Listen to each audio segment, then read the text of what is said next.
इस कहानी के लेखक हैं पंचम प्रकाश। हमने कह दिया तो कह दिया, आप उस हवेली में नहीं जाएंगे। अपने दीवान के मुंह से आदेश सुन रणधीर प्रताप गुस्से में लाल होकर बोला, भूलिए मत, आप बस एक दीवान हैं और मैं अपने खानदान का इकलौता वारिस, इसलिए आदेश भरे शब्दों से बचे रहें तो अच्छा रहेगा। बेशक हम भूले नहीं कि आप हमारे अन्नदाता हैं, पर आप समझ क्यों नहीं रहे कि आपको उस हवेली की परछाई से भी दूर रहना चाहिए। आपको नहीं पता, पर इस हवेली में पलने वाले काले साए ने आपके पूरे खानदान को खत्म किया है। रणधीर बचपन से ही विदेश में पला बढ़ा था, इसलिए उसे अपने दीवान की बातें बेतुकी और बहकी लगती थी और वो हवेली जाने की जिद पर अटका रहा। इस पर उसका दीवान आग बबूला होकर कहता है, याद रखिए मेरी बात, आप उस हवेली गए तो जिंदा वापस नहीं आ पाएंगे। आखिर ऐसा क्या है उस हवेली में? पोशंपा वो पोशंपा, हवेली के अंदर क्या हुआ? 100 रुपए की घड़ी चुराई, अब तो जेल में जाना पड़ेगा। जेल की रोटी खानी पड़ेगी, जेल का पानी पीना पड़ेगा। ये उस वक्त की बात है जब लीलावती गांव में सिर्फ और सिर्फ हवेली का सिक्का चलता था।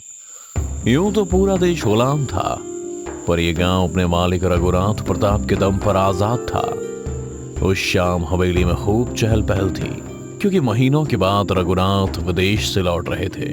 साथ ही गांव में भी खूब चर्चा थी कि वो इंग्लैंड से कुछ ऐसा ला रहे हैं जिससे बिना सूरज को देखे पहर का पता लग जाएगा। स्टेशन पर ट्रेन रुकी और बाहर घोड़ा गाड़ी तैयार थी। वहां से निकलने के बाद जैसे ही घोड़ा गाड़ी गांव के अंदर घुसी तो रघुनाथ ने घोड़ा गाड़ी से अपना हाथ बाहर निकाल मुट्ठी खोल दी, जिससे चेन में लटकी कोई गोल चीज बाहर आ निकली। वो एक घड़ी थी जिसे रघुनाथ हवेली तक अपने हाथ में लटकाए ले गया। गांव के लोगों का सैलाब उस गोल चीज को देखने के लिए गाड़ी के पीछे पीछे बढ़ने लगा, जिसे हवेली के गेट पर ही रोक दिया गया और घोषणा कर दी गई कि कल सुबह पहले पहर के बाद उस यंत्र को आप सभी देख पाएंगे जो समय बताती है। हवेली के लोग भी पूरी रात घड़ी को देखते रहे और मालिक रघुनाथ उसकी विशेषता बताता रहा। और फिर अगली सुबह हवेली के बड़े हॉल में घड़ी को रख दिया गया और कमरा बंद कर दिया गया ताकि आने वाले लोग उसे देख सकें। और जब काफी लोगों की भीड़ घड़ी को देखने आई तो दरवाजा खोल दिया गया, पर वहां घड़ी थी ही नहीं।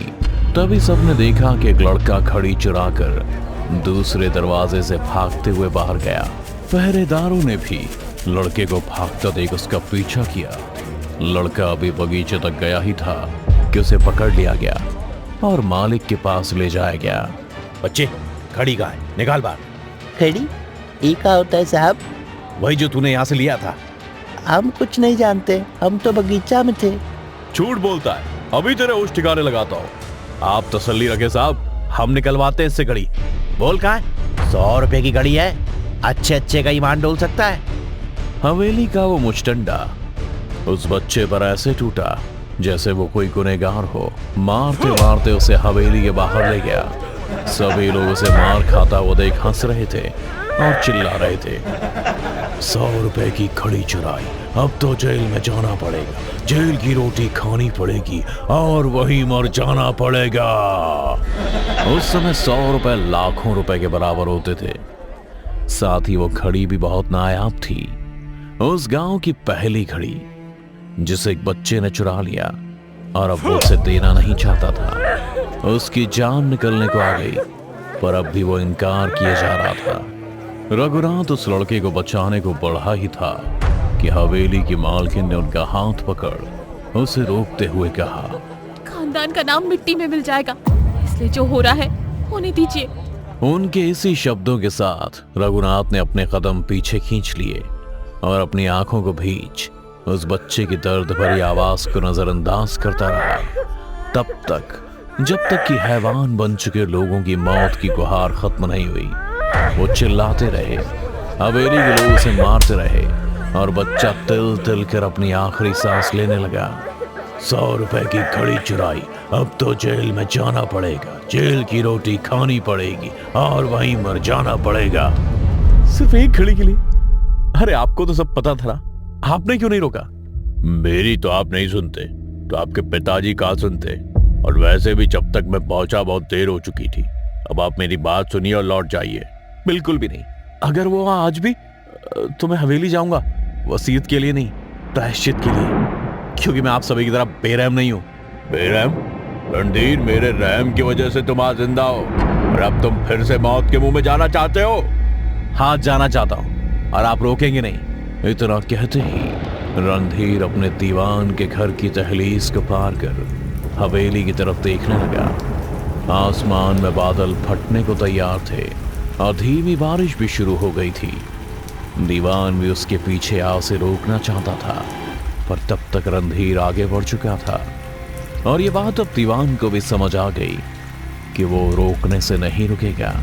इसलिए बस वो अपने हाथ को जोड़ते हुए हवेली की तरफ देखने लगा और कहा, पोशंपा, बख्शी देना इसे, इसका कोई कसूर नहीं है। इधर रणधीर हवेली पर पहुंच चुका है और अब हवेली नहीं बल्कि खंडर की तरह दिख रही थी, जिसके दरवाजे को धक्का देते हुए वो अंदर चला गया।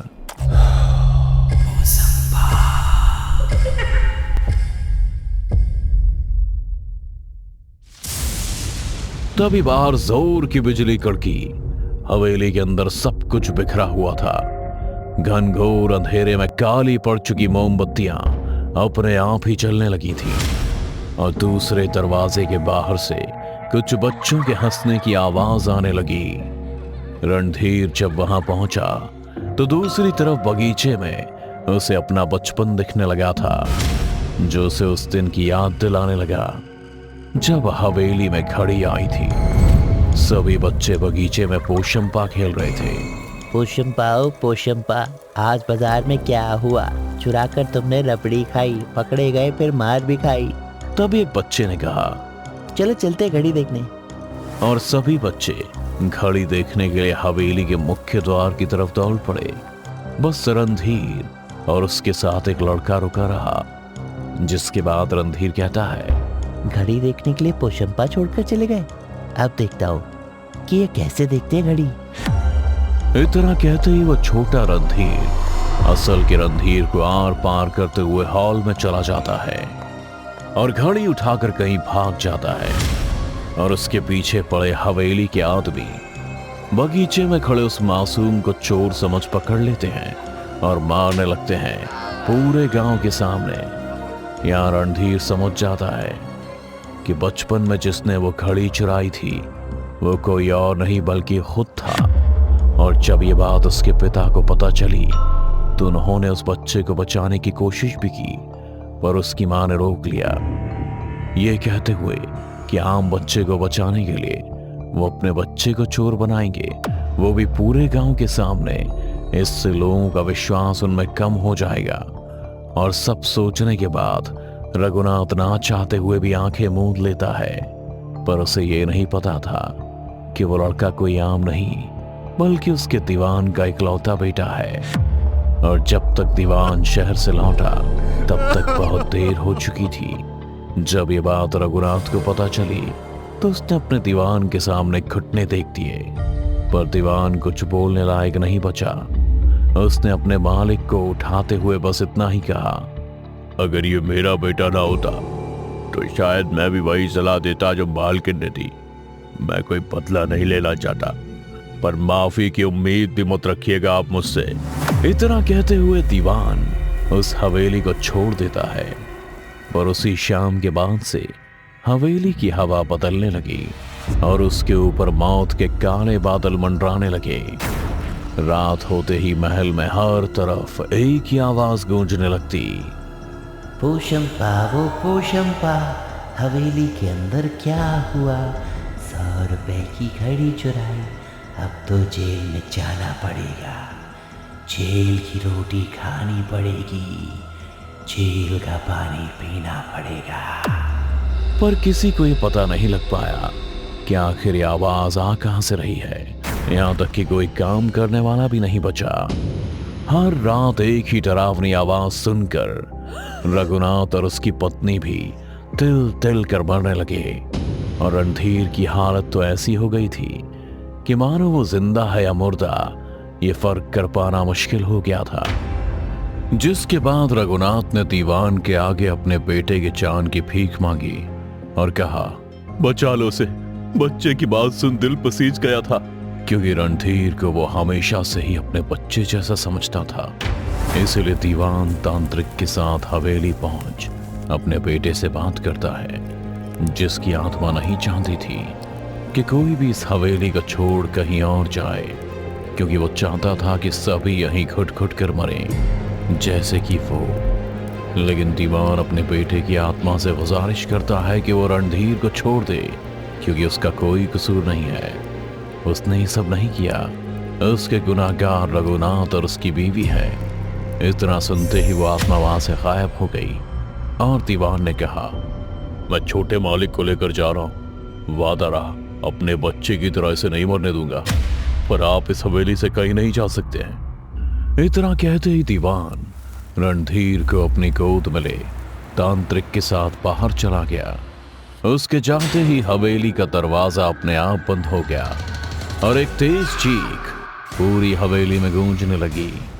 रणधीर ने चीखते हुए अपनी आंखें खोली तो खुद को हवेली के उसी कमरे में पाया जहां से उसने घड़ी चुराई थी। अचानक फिर एक आवाज गूंजती है, पर डरावनी नहीं बल्कि बचपन की वो आवाज जो उसे खूब पसंद थी, वो शंपा की आवाज। ओ शंपा, आज बाजार में क्या हुआ? चुरा कर तुमने रबड़ी खाई, पकड़े गए, फिर मार भी खाई। कितने बड़े हो गए तुम रणधीर, पर मुझे देखो ना, मैं आजाद हो पा रहा हूँ और ना ही बड़ा। पंकज, मुझे बहुत अफसोस है कि मेरी वजह से तुम्हारा यह हाल हुआ। मैं तुम्हारा गुनहगार हूँ, तुम जो सजा दोगे वो मुझे मंजूर होगी। बिल्कुल दूंगा। पंकज के इतना कहते ही हवेली की एक एक करके मोमबत्तियां बुझने लगती है और रणधीर बेजान हवा में ऐसे लटक गया जैसे किसी ने उसकी पीठ पकड़ रखी हो और हाथ, सर और पैर बेजान हो हवा में नीचे झूल रहे हैं। तभी पंकज की आत्मा एक ऊर्जा में बदल उसके सीने पर मंडराने लगी और फिर से वही आवाज गूंजने लगी, दिल को दहला देने वाली आवाज। 100 रुपए की घड़ी चुराई, अब तो जेल में जाना पड़ेगा, जेल की रोटी खानी पड़ेगी, जेल का पानी पीना पड़ेगा। रणधीर बेटा उठो, सुबह हो गई। बाबा, कितनी बार कहूं, रणधीर नहीं, अब उसमें मैं हूं, आपका पंकज। डर से भरी ऐसी कहानी को देखते रहने के लिए अभी सब्सक्राइब करें टोरो टीवी हॉरर हिंदी। और अगर आप चाहते हैं कि आपकी भी डरावनी कहानी देखें दुनिया वाले, तो अभी भेजिए अपनी कहानी टोरो टीवी के मेल एड्रेस पर। हो सकता है अगली रूह कपा देने वाली कहानी आपकी हो।